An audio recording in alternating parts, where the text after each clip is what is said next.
Hello दोस्तों, क्या हाल है। तारीख आज 1 फरवरी 2025, नए महीने की शुरुआत के साथ ही दिन हो गया शनिवार, हिंदी तिथि तृतीया और चतुर्थी। और आइए बात करते हैं आज के मुख्य समाचार में देश भर की तमाम बड़ी खबरों पर नजर डालते हैं। देखिए, एक तो आज के दिन को हमारे देश में इंडियन कोस्ट गार्ड डे के रूप में मनाया जाता है, भारतीय तट रक्षक स्थापना दिवस के रूप में। चलिए दोस्तों, आगे बढ़ते हैं अपन खबरों में। तो सबसे पहला अपडेट तो बजट 2025 को लेकर आ रहा है। आज हमारे देश में इस साल का यूनियन बजट जारी होगा। देश की वित्त मंत्री निर्मला सीतारमण लगातार 8वीं बार बजट पेश करके ये नया रिकॉर्ड भी बनाएगी अपने नाम, क्योंकि ऐसा करने वाली देश की पहली वित्त मंत्री बन जाएगी। आज सुबह ठीक 11 बजे वित्त वर्ष 2025-26 का ये बजट आएगा। और दोस्तों, इस बजट में वित्त मंत्री सीतारमण के पिटारे से क्या क्या निकलेगा, व्यापारी वर्ग से लेकर आम लोगों को बजट से काफी उम्मीदें हैं। देश के प्रधानमंत्री नरेंद्र मोदी ने बजट से पहले कहा कि ये बजट देश में ऊर्जा और आकांक्षाओं का संचार करेगा। बजट के दिन पूरा लाइव प्रसारण आप कहां देख पाएंगे, तो आपको बता दूं, DLS न्यूज चैनल पर भी आज सुबह ठीक 11 बजे आपको लाइव स्ट्रीमिंग मिल जाएगी। ठीक है ना। बजट से जुड़े सारे हाइलाइट्स, हर एक लाइव अपडेट आपको इस चैनल पर मिलते रहेंगे, तो बिल्कुल जुड़े रहेगा मेरे साथ आप। अभी तक भी दोस्तों आपने इसको सब्सक्राइब नहीं कर रखा तो सब्सक्राइब करके बेल आइकन भी जरूर दबा दीजिएगा। ठीक है ना। अच्छा, एक अपडेट और ये है कि आज शनिवार होने के बावजूद भी शेयर बाजार खुला रहेगा, क्योंकि केंद्रीय बजट 2025-26 को लेकर आज विशेष ट्रेडिंग सेशन होगा। तो पूरे दिन मार्केट में ट्रेडिंग होगी रेगुलर टाइमिंग के अकॉर्डिंग, है ना। और वही दोस्तों, बजट से पहले एक रिवाज है हमारे देश में, हर साल आर्थिक सर्वे पेश किया जाता है। ये क्या होता है, ये मतलब एक तरह से आप यूं समझ सकते हैं कि हमारे देश की इकोनॉमी का पूरा खाका होता है, पूरा रोड मैप, इसीलिए तो इसे इकोनॉमिक सर्वे कहा जाता है। तो मतलब देखिए, इस आर्थिक सर्वेक्षण में क्या कुछ रिपोर्ट सामने आई है। इकोनॉमिक सर्वे में बताया गया कि सरकार हमारे देश में इंफ्रास्ट्रक्चर पर फोकस कर रही है और इसके लिए निजी सेक्टर को भी हिस्सेदारी बढ़ानी होगी। देश के आर्थिक विकास में तेजी लाने के लिए MSME सेक्टर में भी सुधार लाना जरूरी है। और आर्थिक सर्वेक्षण में ये डेटा भी जारी किए सरकार ने। हमारे देश में किसान क्रेडिट कार्ड की संख्या भी बढ़कर 7.25 करोड़ तक पहुंच चुकी है। और वहीं विकसित भारत के लक्ष्य को अगर हासिल करना है तो देश को 8% आर्थिक वृद्धि दर की जरूरत होगी। मतलब जो सरकार का टारगेट है ना, साल 2047 तक देश को विकसित भारत बनाना है, तो इसके लिए 8% की ग्रोथ रेट जरूरी है। जबकि मौजूदा समय में जो सरकार ने GDP ग्रोथ रेट का डेटा जारी किया, उसके मुताबिक 2026 तक हमारे देश की GDP ग्रोथ रेट 6.3% से 6.8% तक ही रह सकती है, जो कि काफी कम है। देश के संसद में सरकार ने ये आर्थिक सर्वेक्षण पेश किया और इसमें यह भी रिपोर्ट जारी की कि अप्रैल से लेकर दिसंबर 2024 के बीच पिछले साल महंगाई दर 4.9% रही। रिटेल महंगाई दर को लेकर ये आंकड़े जारी किए। वही खबर है, तेज आर्थिक विकास के साथ ही जलवायु परिवर्तन से निपटने पर भी ज्यादा जोर देना पड़ेगा। बजट से पहले ये भी एक रिपोर्ट सामने आई है। और इकोनॉमिक सर्वे में ये बात का भी पता चला कि हमारे देश में रेल नेटवर्क विस्तार में 10% तक की गिरावट आई है। हालांकि रेल के डिब्बों और इंजन का उत्पादन बढ़ा है। और भारतीय बैंकों को लेकर एक अच्छी खबर आई कि बैंकों का NPA पिछले 12 साल के सबसे निचले स्तर पर पहुंच चुका है, जबकि बैंकों के मुनाफे में 22% तक की बढ़ोतरी देखी गई। NPA यानी नॉन परफॉर्मिंग एसेट, जो बैंकों का पैसा डूब जाता है लोन वगैरह का, तो उसमें गिरावट आई है। तो ये एक बैंकों की अच्छी कंडीशन को लेकर संकेत है। और वहीं दोस्तों, बजट से पहले देश की राष्ट्रपति द्रौपदी मुर्मू ने भी संसद के बजट सत्र को संबोधित किया। और इसे संबोधित करते हुए राष्ट्रपति बोली कि भारत के पास दुनिया का तीसरा सबसे बड़ा मेट्रो नेटवर्क है। संसद के संबोधन में राष्ट्रपति मुर्मू ने कुंभ हादसे पर भी दुख जताया। आर्टिकल 370 से लेकर डिजिटल फ्रॉड तक राष्ट्रपति मुर्मू के भाषण की कुछ बड़ी बातें आप देख सकते हैं। टोटल 59 मिनट का अभिभाषण दिया उन्होंने संसद में और कहा कि 70 साल से ज्यादा उम्र के बुजुर्गों को आयुष्मान योजना का फायदा मिला, छोटे कारोबारियों को भी दुगने लोन मिले और अभी सरकार का प्लान है 3 करोड़ और नए घर बनाए जाएंगे प्रधानमंत्री आवास योजना के तहत। हालांकि दोस्तों, संसद में राष्ट्रपति के इस अभिभाषण का विपक्ष ने मजाक भी उड़ाया। सोनिया गांधी ने राष्ट्रपति को बेचारी कहा, राहुल गांधी ने कहा कि भाषण बड़ा ही बोरिंग था। तो इस पर PM मोदी भी बोले कि ये आदिवासियों का अपमान है। यहाँ तक कि राष्ट्रपति भवन ने भी विपक्ष की इस राजनीति पर आपत्ति जताई। खैर, पॉलिटिक्स की बातें छोड़ो दोस्तों, अभी बजट सत्र शुरू हो चुका है और इस बजट सत्र में सरकार वक्फ संशोधन अधिनियम समेत टोटल 16 विधेयक पेश करेगी। मतलब इस बार के बजट सेशन में सरकार 16 बड़े बिल पेश करेगी। जहाँ तक बात करें बजट में क्या क्या बड़े ऐलान हो सकते हैं, तो मीडिया रिपोर्ट्स के अनुसार सरकार आम आदमी को महंगाई से राहत देने के लिए एक तो पेट्रोल डीजल के दाम को घटाने का कुछ ऐलान कर सकती है और 10 लाख रुपए तक की कमाई भी टैक्स फ्री होने की उम्मीद है। वित्त मंत्री निर्मला सीतारमण 6 ऐसे बड़े ऐलान कर सकती है इस बजट में। मैंने आपको कल शाम को DLS न्यूज चैनल पर बजट 2025 के संभावित हाइलाइट्स बताए थे। अगर आप बजट से पहले इनको देखना चाहते हैं तो देख लीजिएगा वीडियो को। ठीक है। और बजट के अलावा दोस्तों, आज नए महीने की शुरुआत के साथ ही 1 फरवरी से 10 ऐसे जरूरी नियम भी बदल जाएंगे जिनका सीधा असर आम आदमी की जेब पर पड़ने वाला है। आज LPG गैस सिलेंडर के रेटों में भी बदलाव देखने को मिलेगा। कई कार कंपनियां अपनी गाड़ियां वगैरह महंगी करने जा रही हैं। और दोस्तों, NPCI ने भी 1 फरवरी 2025 से ही UPI के कुछ सख्त नए नियम लागू किए हैं। अगर आप भी फोन पे, पेटीएम, गूगल पे वगैरह का इस्तेमाल करते हैं तो ये इंपोर्टेंट अपडेट भी आपको जरूर देखना चाहिए। और भी ऐसे नए नियम जिनका सीधा असर मिडिल क्लास की जेब पर पड़ने वाला है, इन सभी नए नियमों की पूरी लिस्ट मैंने आपको कल दिन में डीएलएस न्यूज पर एक अलग से वीडियो डाला था, उसमें बताई थी कि 1 फरवरी से क्या क्या 10 नए नियम लागू होंगे, ठीक है ना। तो ये जानकारी भी आप इस वीडियो में देख लीजिएगा आज की खबरें समाप्त होने के बाद। चलिए फिलहाल अपन आगे बढ़ते हैं खबरों में। तो देखिए अगली अच्छी खबर तो ये है दोस्तों की आम बजट से पहले रेल यात्रियों के लिए अच्छी खबर आई है। रेलवे की तरफ से सुपर ऐप लॉन्च कर दिया गया है। आखिरकार काफी लंबे समय बाद भारतीय रेलवे के सुपर मोबाइल ऐप का इंतजार खत्म हुआ। फिलहाल बीटा वर्जन के तौर पर आप इसे गूगल प्ले स्टोर या एप्पल ऐप स्टोर पर डाउनलोड कर सकते हैं। ये जो मोबाइल ऐप है दोस्तों, ये भारतीय रेलवे का वन स्टॉप सॉल्यूशन है। समझ रहे हो, मतलब टिकट बुकिंग से लेकर IRCTC केटरिंग, खाने वगैरह तक की सारी सुविधाएं, रेलवे से संबंधित कोई शिकायत करनी हो, सब कुछ A to Z आपको फैसिलिटी इस रेलवे के सुपर ऐप पर मिल जाएगी। इस ऐप का नाम है स्वरेल। स्वरेल नाम से रेलवे ने ये सुपर ऐप लॉन्च किया। इसका इंटरफेस भी कुछ यूं है। चलिए अगला अपडेट आ रहा, वन नेशन वन इलेक्शन यानी एक देश एक चुनाव पर भी JPC की दूसरी बैठक हुई और कमेटी ने इस पर सुझाव लेने के लिए लिस्ट भी बनाई है। और इस बैठक में पूर्व चीफ जस्टिस, चुनाव आयोग और राजनीतिक दल भी शामिल हुए हैं। और हो सकता है कि सरकार इस बजट सत्र में वन नेशन वन इलेक्शन का बिल भी पेश कर सकती है। चलिए अगली खबर आ रही दोस्तों, अभी देश भर में आपको पता होगा बजट का माहौल चल रहा है और ऐसे मीडिया रिपोर्ट्स भी आ रही हैं कि भारतीय रिजर्व बैंक RBI द्वारा रेपो रेट्स कम करने की संभावना है। तो इस वजह से आपकी FD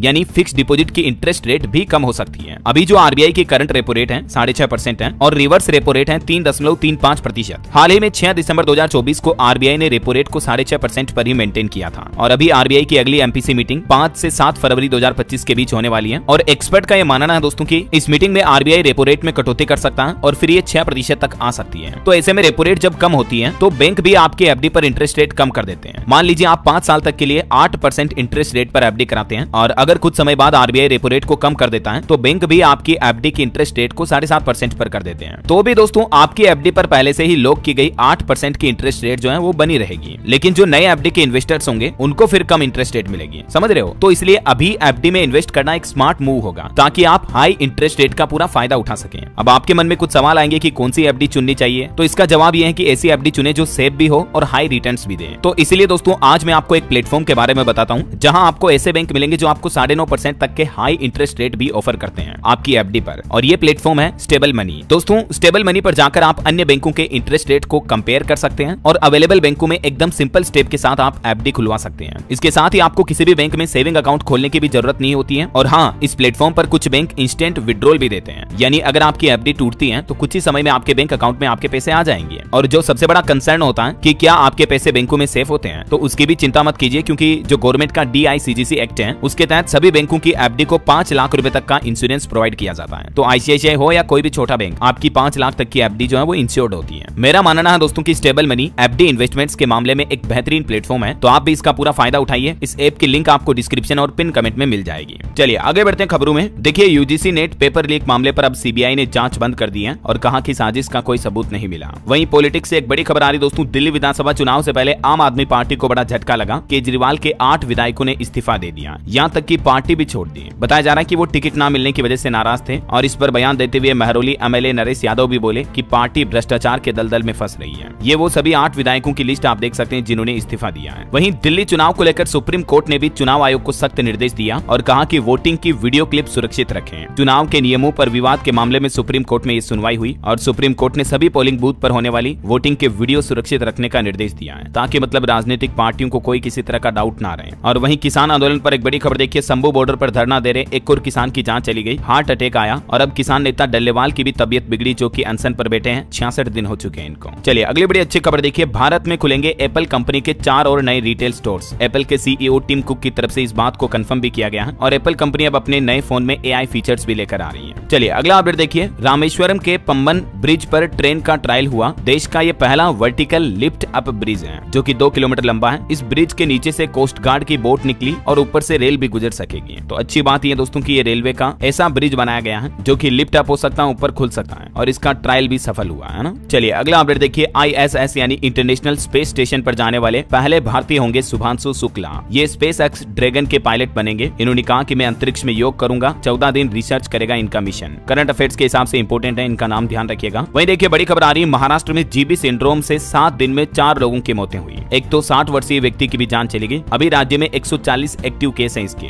जिनमें से 20 मरीज तो वेंटिलेटर पर हैं। आजकल ये GBS सिंड्रोम यानी गुइलेन बेरे सिंड्रोम काफी ज्यादा फैल रहा है। मैंने आपको इसके बारे में न्यूज अपडेट पहले भी बताया था, है ना। और वैसे वायरस मामले पर भी एक बड़ी खबर ये आ रही है, छत्तीसगढ़ में भी HMPV वायरस का पहला केस सामने आया। एक 3 साल के बच्चे की हालत काफी गंभीर है। छत्तीसगढ़ के बिलासपुर में बच्चे का सुधार नहीं होने पर अभी उसे रायपुर एम्स में भी लाने की तैयारी की जा रही है। छत्तीसगढ़ के कोरबा में ये 3 साल के बच्चे में संक्रमण की पुष्टि हुई HMPV वायरस की। और वहीं खबर देखिए, गुरमीत राम रहीम सिंह अभी जेल से बाहर आने के बाद उल्टे सीधे बयान दे रहे हैं। उन्होंने ये भी दावा किया कि विराट कोहली ने मुझसे गुरु मंत्र लिया, कई मुस्लिम पाकिस्तानी प्लेयर भी कलमा से जुड़े। अभी 30 दिन की पेरोल पर है सिरसा में डेरा चीफ। और खबर है कि सिरसा से 2 फरवरी को नाम दान देगा राम रहीम, देश भर में ऑनलाइन होगा कार्यक्रम। चलिए अगली बड़ी खबर आ रही है। देखिए बड़ा खुलासा सामने आया, हरियाणा, दिल्ली, NCR में 80 आपराधिक गैंग एक्टिव हैं। 7 राज्यों के DGP की हाई लेवल मीटिंग हुई और उसमें इन गैंग को खत्म करने का प्लान भी बनाया गया। डेटाबेस साझा के लिए ज्वाइंट टीम भी बनाई जाएगी। देश से बदमाशी उठाईगिरों को खत्म करने के लिए ये 7 राज्यों के DGP एक साथ आकर प्लान बनाए। चलिए खबर है दोस्तों, देश की राष्ट्रपति द्रौपदी मुर्मू आज नई दिल्ली में विश्व पुस्तक मेला 2025 का उद्घाटन करेंगी। इस मेले में 50 से भी ज्यादा देशों के लेखक और वक्ता भाग लेंगे। और वहीं खेल जगत से बड़ी अच्छी खबर देखिए, सचिन तेंदुलकर को मिलेगा life time achievement award. Bumrah और मंदाना 2024 के बेस्ट क्रिकेटर घोषित किए गए। आज BCCI के हेड ऑफिस में कार्यक्रम होगा और इस दौरान ये अवार्ड दिए जाएंगे। वहीं भारत के लिए एक और अच्छी खबर देखिए, भारत ने इंग्लैंड को 15 रन से चौथा T20 हराया। सीरीज में 3-1 की बढ़त हुई। हर्षित बिश्नोई को भी 3-3 विकेट मिले। हार्दिक और दुबे की 50 भी देखने को मिली। वहीं वुमेन्स क्रिकेट पर भी अच्छी खबर आ रही है। भारत लगातार दूसरी बार अंडर-19 वर्ल्ड कप के फाइनल में पहुंच चुका है। इंग्लैंड की महिला टीम को 9 विकेट से हराया। पारुनिका प्लेयर ऑफ द मैच बनी। चलिए अगली खबर देखिए दोस्तों, विदेश मंत्री से जब पूछा गया कि डोनाल्ड ट्रंप हमारे देश के लिए दोस्त हैं या खतरा है, तो इस पर जवाब देते हुए S जयशंकर बोले कि वे भारत के लिए आउट ऑफ सिलेबस हैं। मोदी के साथ उनके अच्छे रिश्ते हैं। वैसे अभी अमेरिका के नए राष्ट्रपति डोनाल्ड ट्रंप ने ब्रिक्स देशों को भी चेतावनी दी और कहा कि डॉलर में अगर व्यापार नहीं किया तो 100% टैरिफ लगेगा। और खबर तो ये भी है दोस्तों कि भारत और अमेरिका के बीच व्यापक वैश्विक रणनीति साझेदारी को बढ़ाने के लिए शीघ्र ही अमेरिका जाएंगे प्रधानमंत्री नरेंद्र मोदी। विदेश मंत्रालय ने कहा कि मोदी के अमेरिका दौरे की तारीख की घोषणा जल्द ही की जाएगी और कुछ ही दिन में अपराधी तहव्वुर राणा को भी भारत लाया जाएगा। इसके प्रत्यर्पण को लेकर भी बातचीत जारी है। चलिए अगला अपडेट देखिए, 38वें राष्ट्रीय खेलों में उत्तराखंड को भी मिला गोल्ड मेडल। मार्शल आर्ट वसु में अचोम तपस ने जीता ये मेडल। स्वर्ण में सबसे टॉप पर कर्नाटक है अभी। और जो बॉलीवुड एक्टर सैफ अली खान पर हमला हुआ था, उस केस पर भी अपडेट आ रहा कि गिरफ्तार किए गए आरोपी शरीफुल का फेस रिकॉग्निशन टेस्ट पॉजिटिव आया। पुलिस बोली कि जो शख्स CCTV में दिख रहा है और जो गिरफ्तार किया गया वो शख्स एक ही है और हमारे पास पुख्ता सबूत हैं कि इसी शख्स ने सैफ अली खान पर हमला किया। हाल ही में हमले के रात वाले CCTV फुटेज भी आपने सोशल मीडिया पर देखे होंगे, तो इनको लेकर ये जांच सामने आई। और दुर्घटना से जुड़ी एक बड़ी दुख भरी खबर देखिए दोस्तों, कल जो अमेरिका में प्लेन और हेलीकॉप्टर के टकराकर क्रैश होने की जो खबर आई थी, उसमें सवार सभी 67 यात्रियों की मौत हो गई। 40 शव बरामद हुए। हादसे में एक भारतीय मूल की महिला की भी जान चली गई। और बीते दिन भारत में भी एक बड़ी दुर्घटना हो गई। देखिए आप, पंजाब के फिरोजपुर में धुंध में ये बड़ा एक्सीडेंट हो गया। एक कैंटर और पिकअप की टक्कर में 11 लोगों की जान चली गई, जबकि 15 लोग गंभीर रूप से घायल हो गए। मुख्यमंत्री ने भी इस घटना पर दुख जताया। और देखिए हरियाणा में भी एक बड़ा हादसा हो गया। हरियाणा के फतेहाबाद में सवारियों से भरी क्रूजर नहर में गिर गई, जिसमें 12 लोग बह गए, एक ने अपनी जान बचाई। चलिए अगली खबर देखिए दोस्तों, आधार कार्ड को लेकर सरकार की तरफ से आधार अधिनियम में एक संशोधन किया गया है। निजी संस्थान अपनी सेवाएं देने के लिए किसी भी व्यक्ति के आधार कार्ड के सत्यापन का इस्तेमाल कर पाएंगे। मतलब किसी प्राइवेट कंपनी में, प्राइवेट ऑर्गेनाइजेशन में अब आधार प्रमाणीकरण की अनुमति दे दी गई है। इस संबंध में नया संशोधन विधेयक भी जारी किया सरकार ने, है ना। वहीं बजट को लेकर भी एक रिपोर्ट सामने आ रही दोस्तों कि अल्ट्रा प्रोसेस्ड खाद्य पदार्थों पर स्वास्थ्य कर लगाने की तैयारी कर रही सरकार और देश से बेरोजगारी खत्म करने के लिए हर साल 78 लाख से भी ज्यादा नौकरियां देनी होगी युवाओं को। वहीं इकोनॉमिक सर्वे का भी एक अपडेट देखिए आप, PMAY यानी प्रधानमंत्री आवास योजना शहरी के तहत 1 करोड़ 18 लाख घरों को मंजूरी दी गई, जिनमें से अब तक 89 लाख घर बने हैं। ये इकोनॉमिक सर्वे यानी आर्थिक सर्वेक्षण की रिपोर्ट में डेटा जारी किया सरकार ने। और वहीं देखिए, जो लोग मोबाइल फोन का ज्यादा इस्तेमाल करते हैं, सोशल मीडिया चलाते हैं, तो एक चौंकाने वाली रिपोर्ट सामने आ रही है कि सोशल मीडिया पर खाली समय बिताना युवाओं के मानसिक स्वास्थ्य के लिए काफी हानिकारक है। क्योंकि सोशल मीडिया पर जो अलग अलग तरह के कंटेंट आते हैं, जिनसे युवाओं के मानसिक स्वास्थ्य को गहरा नुकसान पहुंचता है, मेंटल हेल्थ खराब होती है, उनके दिमाग पर नकारात्मक असर पड़ता है, जो कि देश की अर्थव्यवस्था के लिए भी ठीक नहीं है। क्योंकि युवा मेंटली और फिजिकली दोनों तरीके से हेल्थ होना जरूरी है किसी भी देश की ग्रोथ के लिए। फिर चाहे वो इकोनॉमिक ग्रोथ हो, इंटेलिजेंस ग्रोथ हो या डेवलपमेंट, किसी भी तरह की अच्छी ग्रोथ के लिए युवाओं की अच्छी सेहत बहुत जरूरी है ना। वहीं बजट को लेकर सरकार से ये भी उम्मीदें हैं कि पहली बार बजट में 1 लाख करोड़ रुपए का आवंटन मिल सकता है। सर्वाइकल कैंसर का टीका भी निःशुल्क कर सकती है सरकार। हेल्थ सेक्टर को लेकर बजट में मतलब ये फैसले लिए जा सकते हैं। और खबर आ रही है कि नकली हीरों से भी ग्राहकों को बचाने के लिए सरकार अब एक नई नीति ला रही है। जैसे सोने की हॉलमार्किंग होती है ना, वैसे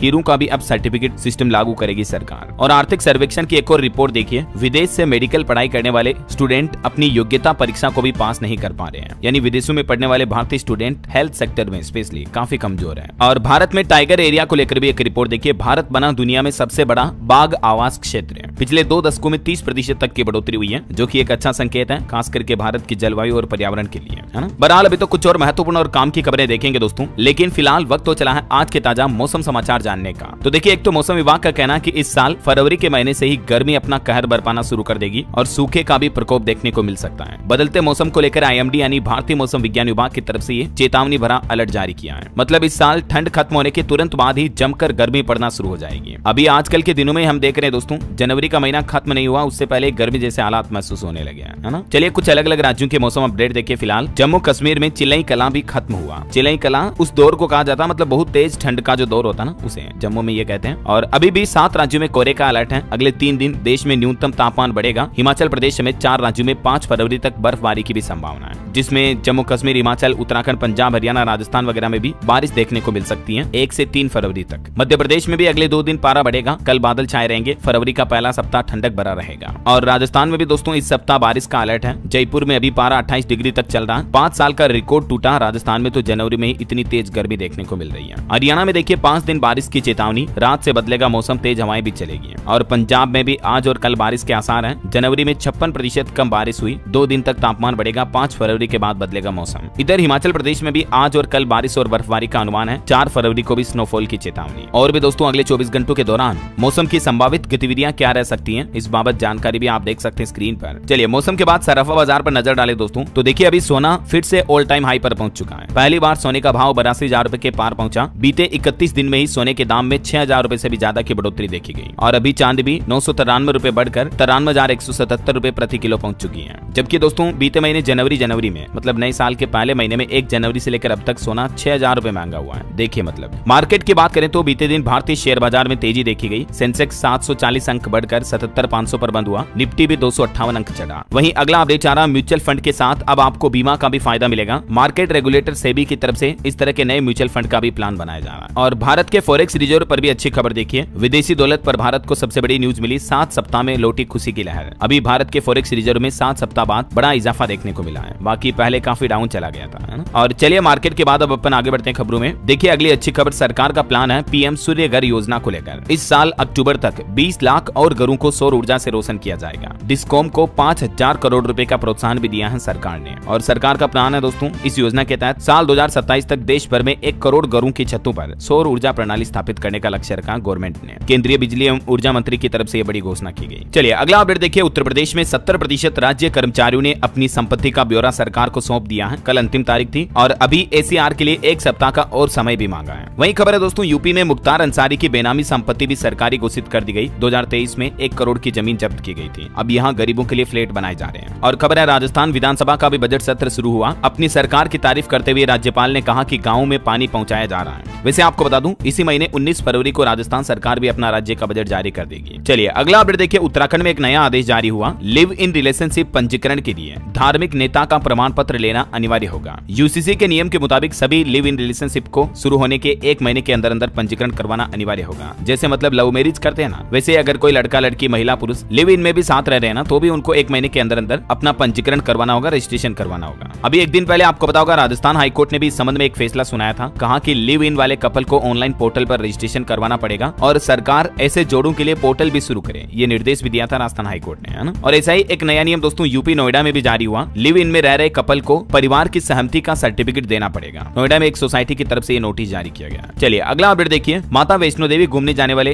दिव्यांग और बुजुर्ग श्रद्धालुओं के लिए अच्छी खबर आई है। अब उनको हेलीकॉप्टर सेवा में विशेष छूट मिलेगी। ऑनलाइन बुकिंग भी करवा सकते हैं आप इस ऑफिशियल पोर्टल के माध्यम से। चलिए अगला अपडेट देखिए। राजस्थान में पेपर लीक कांड में अब तक 100 FIR दर्ज हुई, लेकिन बड़ी मछलियों पर कार्रवाई कब होगी? राजस्थान की विधानसभा में विपक्ष ने ये सवाल भी उठाए। वहीं खबर है राजस्थान सरकार ने शराब की नई आबकारी नीति भी जारी की है, जिसके तहत अब एयरपोर्ट और छोटे होटलों में भी शराब के बार खुल सकेंगे। मतलब राजस्थान में अब आपको एयरपोर्ट पर भी शराब देखने को मिलेगी। नई एक्साइज पॉलिसी में भजनलाल सरकार ने यह नया नियम लागू किया है। हालांकि एयरपोर्ट पर बार खुलने का समय अथॉरिटी तय करेगी। 1 अप्रैल 2025 से ही ये नए नियम लागू होंगे। चलिए दिल्ली विधानसभा चुनाव के कुछ अपडेट देखिए दोस्तों। पीएम मोदी ने जनसभा को संबोधित करते हुए कहा कि आपदा ने ही दिल्ली का पैसा लूट लिया। ये खुद को दिल्ली का और कांग्रेस वाले खुद को देश का मालिक समझते हैं। पीएम मोदी ने दिल्ली के लोगों का संकल्प आपदा को भगाना और भाजपा की सरकार बनाना है भी दिलाया। इधर केजरीवाल भी बोले कि हरियाणा के मुख्यमंत्री के खिलाफ क्रिमिनल केस दर्ज होना चाहिए। उन्होंने जानबूझकर यमुना का पानी जहरीला किया। इस मामले पर पूर्व मुख्यमंत्री चुनाव आयोग से भी मिले। वहीं देश के परिवहन मंत्री नितिन गडकरी ने भी दिल्ली वासियों को बड़ा आश्वासन देते हुए कहा कि दिल्ली की तस्वीर बदल दी जाएगी। वो बोले कि बुलेट ट्रेन की तरह तेज गति से दिल्ली का विकास होगा। उन्होंने कहा कि हम सिर्फ सरकार ही नहीं बदलना चाहते बल्कि हम दिल्ली को भी बदलना चाहते हैं। चलिए अगली बड़ी खबर देखिए। 230 करोड़ के फर्जी चीनी लोन ऐप मामले में ईडी ने एक बड़ा एक्शन लिया। 4 मुख्य आरोपियों को गिरफ्तार कर लिया है। हाल ही में केरल और हरियाणा में यह मामला सामने आया था, तो उस पर ईडी ने बड़ी कार्रवाई की है। देख सकते हैं आप इस केस की डिटेल भी। चलिए अगला अपडेट देखिए। L&T चेयरमैन को लगेगा बड़ा झटका। 60 घंटे से ज्यादा काम करना सेहत के लिए ठीक नहीं है। हाल ही में सरकार द्वारा जारी आर्थिक सर्वेक्षण में भी यह कहा गया कि 60 घंटे से ज्यादा एक सप्ताह में काम करना मानसिक सेहत के लिए भी नुकसानदायी हो सकता है, और इसमें WHO का भी हवाला दिया गवर्नमेंट ने। वही खबर है दोस्तों, टाटा स्टील ने भारत की पहली हाइड्रोजन ट्रांसपोर्ट पाइप भी विकसित की। ये एक नया इनोवेशन है।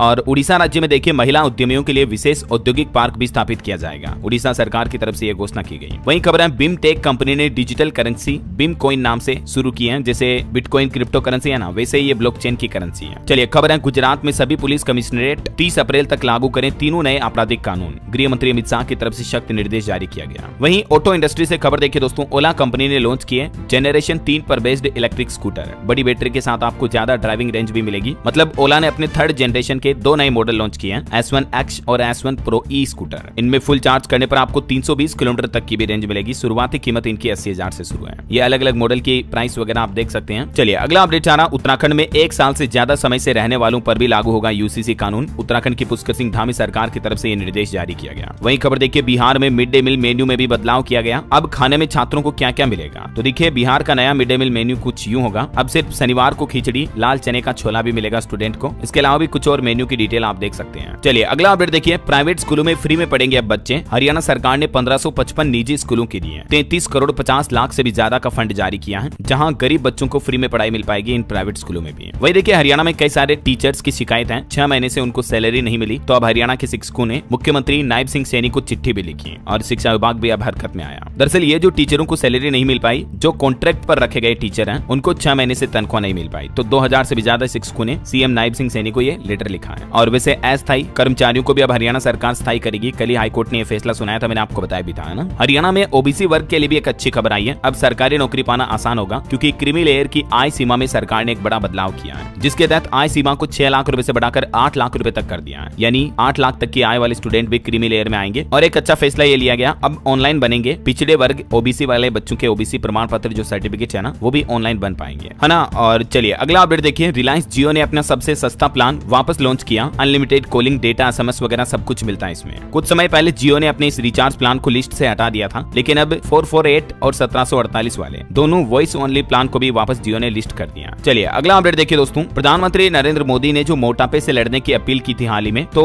PM मोदी की इस अपील को बॉलीवुड एक्टर अक्षय कुमार ने भी समर्थन दिया और WHO और डॉक्टरों का भी समर्थन मिला है। फिट इंडिया के तहत हाल ही में प्रधानमंत्री ने देशवासियों और युवाओं को मोटापे से लड़ने और तेल के ज्यादा इस्तेमाल को कम करने की अपील की है। देखिए WHO ने भी हाल ही में एक रिपोर्ट जारी की, जिसके मुताबिक BMI से किसी व्यक्ति के मोटापे का पता नहीं चलता है। दुनिया में हर 8वां इंसान ओबीज यानी मोटापे से ग्रस्त है। यहाँ तक कि WHO ने तो इस मोटापे को अगली महामारी तक बता दिया है। तो अगर आपका भी वजन ज्यादा है तो आज से ही वजन घटाना शुरू करें, क्योंकि ये हेल्थ के लिए काफी हानिकारक होता है। मोटापे की वजह से कैंसर, हार्ट अटैक जैसी गंभीर बीमारियों का रिस्क भी बढ़ जाता है ना। और चलिए दोस्तों, कुछ महाकुंभ से जुड़े अपडेट देख लेते हैं। देखिए, एक तो ममता कुलकर्णी को महामंडलेश्वर पद से फिर से हटा दिया गया। बताया जा रहा है कि सिर न मुंडवाने पर एक्शन लिया गया। मीडिया रिपोर्ट्स में दावा किया जा रहा है कि ममता कुलकर्णी और किन्नर महामंडलेश्वर लक्ष्मी नारायण निष्कासित की गई। संस्थापक अजय दास ने कहा कि वे रास्ते से भटकी हैं। अखाड़ा परिषद के अध्यक्ष भी बोले कि आपको नहीं जानते हैं। वहीं खबर है, महाकुंभ में जो भगदड़ मची थी, तो उसकी जांच के लिए प्रयागराज पहुंची न्यायिक आयोग की टीम। CCTV और टोपोग्राफी के आधार पर हादसे की जांच शुरू हो चुकी है। और पता चला दोस्तों कि न्यायिक आयोग के सवालों के जवाब भी नहीं दे पाए वहां तैनात अफसर। न्यायिक आयोग ने पूछा कि महाकुंभ में कहां-कहां घटना हुई, तो सही से जवाब नहीं मिल पाया। और महाकुंभ में एक अनोखा रिकॉर्ड भी देखा गया। योगाचार्य ने 1008 डुबकी लगाकर वर्ल्ड रिकॉर्ड बनाया। महाकुंभ में बिहार के मधुबनी जिले से गए ये योगाचार्य, जिन्होंने 1008 डुबकी लगाई और विश्व रिकॉर्ड बनाया है। और एक ग्राउंड रिपोर्ट आ रही हिंदू मुस्लिम एकता की अनोखी पहल देखिए। जिस दिन महाकुंभ में भगदड़ मची थी दोस्तों, तो उस दिन मुस्लिमों ने भी मदद के लिए अपनी मस्जिदें खोल दी। तकरीबन 25,000 लोगों को बिस्तर और रजाइयां दी, भोजन करवाया। बोले कि श्रद्धालु हमारे मेहमान हैं। काश ऐसी ही हिंदू मुस्लिम एकता पूरे देश में हर समय देखने को मिले, तो शायद धर्म, मंदिर, मस्जिदों के नाम से जो लड़ाई झगड़े होते हैं वो हमारे देश से खत्म हो पाए, है ना। महाकुंभ में रेलवे से भी अपडेट आ रहा कि प्रयागराज रेलवे ने 2 दिन में ही 700 से ज्यादा ट्रेनें चलाई। मौनी अमावस्या पर तो रेलवे ने नया रिकॉर्ड ही बना दिया। 20 लाख से भी ज्यादा श्रद्धालुओं को घर पहुंचाया। वैसे अभी महाकुंभ में रेस्टोरेंट वाले काफी ज्यादा महंगाई बढ़ा दी है। 100 रुपए वाली खाने की थाली के 400, 200 रुपए वाला रूम भी होटल का 4000 रुपए में मिल रहा है। मेले में जब लोगों की भीड़ उमड़ी तो बिजनेस के रेटें काफी ज्यादा बढ़ा दी गई है। वहीं खबर खबर है विदेश में भी बढ़ता दिख रहा सनातन धर्म का प्रभाव, महाकुंभ में 150 से भी ज्यादा विदेशी नागरिकों ने भी दीक्षा ली। और खबर है महाकुंभ के लिए बिहार पटना से प्रयागराज के लिए भी बस सेवा शुरू हो चुकी है, जो कि 28 फरवरी तक चलेगी और किराया इसका मात्र 550 रुपए होगा। और खबर आ रही दोस्तों यूपी मथुरा वृंदावन यात्रा में भी 7 राज्यों से जुटेंगे 3000 श्रद्धालु। यमुना भैया को चढ़ाई जाएगी 1101 फीट की चुनरी। एमपी इंदौर से भी 1000 भक्त रवाना हुए। ओके, और चलिए महाकुंभ के बाद आगे बढ़ते हैं खबरों में। देखिए अगला अपडेट, बिहार के नीतीश सरकार ने कर्मचारियों को बड़ा तोहफा दिया है। अब राज्य में सरकारी कर्मचारियों को HRMS पोर्टल पर मिलेगा गाड़ी और घर का लोन भी। बिहार सरकार की तरफ से नया पोर्टल शुरू किया गया। अब ऑनलाइन गाड़ी, कंप्यूटर, गृह ऋण वगैरह सब कुछ मिल पाएगा। HRMS यानी मानव संसाधन प्रणाली का जो ऑनलाइन पोर्टल है ना, उस पर बिहार सरकार ने ये सुविधा शुरू कर दी है। ठीक है, और इसके अलावा झारखंड में देखिए मैया सम्मान योजना पर एक बड़ा अपडेट सामने आ रहा। हेमंत सोरेन सरकार अहम फैसला लेने जा रही है, जिसके तहत एक तो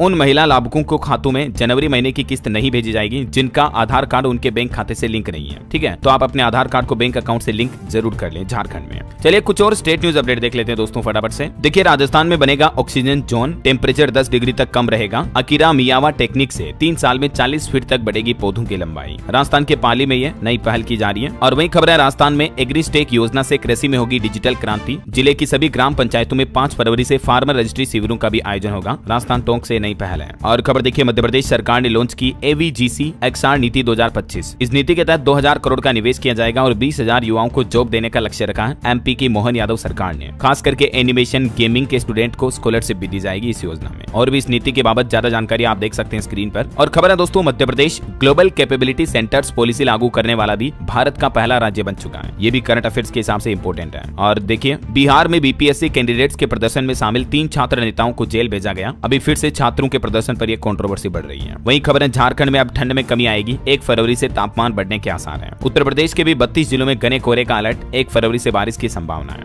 उत्तराखंड के उत्तरकाशी में देखिए दोस्तों फिर से भूकंप से कांपी धरती। 6 दिन में 9 बार भूकंप आने की वजह से लोगों में दहशत का माहौल है। 2 की तीव्रता रही भूकंप की। और एजुकेशन पर एक अपडेट आ रहा। झारखंड में B.Ed और M.Ed में नामांकन के लिए 15 फरवरी से भरे जाएंगे फॉर्म। 20 अप्रैल को प्रवेश परीक्षा भी होगी। ओके, और चलिए दोस्तों कुछ अंतर्राष्ट्रीय न्यूज अपडेट देख लेते हैं। देखिए खबर है चीन सबसे शक्तिशाली देश बनने जा रहा है, इससे निपटना ही होगा। अमेरिका के विदेश मंत्री ने कहा कि ड्रैगन हमारे लिए गंभीर खतरा हो सकता है। वहीं खबर है डोनाल्ड ट्रंप को 217 करोड़ का मुआवजा देंगे फेसबुक के मालिक मार्क जकरबर्ग। 2021 में फेसबुक इंस्टा अकाउंट बंद कर दिया था मेटा ने उनका, तो कोर्ट के बाहर दोनों के बीच सेटलमेंट हुआ है ना। और वहीं दोस्तों बसंत पंचमी की तारीख को लेकर भी इस बार पंचांग में मतभेद हो रहा है। कुछ पंचांग में 2 तो कुछ में 3 फरवरी को बसंत पंचमी बताई जा रही है, क्योंकि पंचमी तिथि अलग अलग समय पर शुरू हो रही है इसीलिए। तो एक्चुअल में जो बसंत पंचमी की सही डेट तारीख रहेगी वो दोस्तों इस बार ज्यादातर पंचांग के मुताबिक 2 फरवरी को मनाई जाएगी कल। ठीक है ना। और चलिए अंत में आज के राशिफल पर नजर डाल लेते हैं। देखिए मिथुन और कन्या राशि वालों को सितारों का साथ मिलेगा। धनु राशि के लोगों को नौकरी में मन मुताबिक जिम्मेदारी भी मिल सकती है। और भी कुछ अलग अलग राशियों का राशिफल आप देख सकते हैं स्क्रीन पर। और हाँ दोस्तों आप मुझे कमेंट करके बताइए कि हमारे देश में अभी तक सबसे ज्यादा बार बजट पेश करने का रिकॉर्ड किस वित्त मंत्री के नाम पर है। कमेंट करके लिखिए। सही जवाब देने वाले लोगों को रैंडमली सेलेक्ट होने पर DLS न्यूज टीम की तरफ से एक शानदार सरप्राइज गिफ्ट जीतने का मौका मिलेगा। और इसी के साथ ही अगर आपको वीडियो अच्छा लगा तो इसे लाइक करना, शेयर भी करना। DLS न्यूज चैनल को सब्सक्राइब करके बेल आइकन जरूर दबा देना रोजाना ऐसी इन्फॉर्मेटिव जानकारियां देखते रहने के लिए। ओके, और दोस्तों आज बजट के सारे हाइलाइट्स भी आपको DLS न्यूज चैनल पर मिल जाएंगे, तो बिल्कुल स्टे ट्यून्ड विद मी। और बाकी ख्याल रखिएगा अपने आप का, अपने परिवार का। मिलेंगे अगले नेक्स्ट अपडेट में, तब तक के लिए जय हिंद, जय भारत, वंदे मातरम।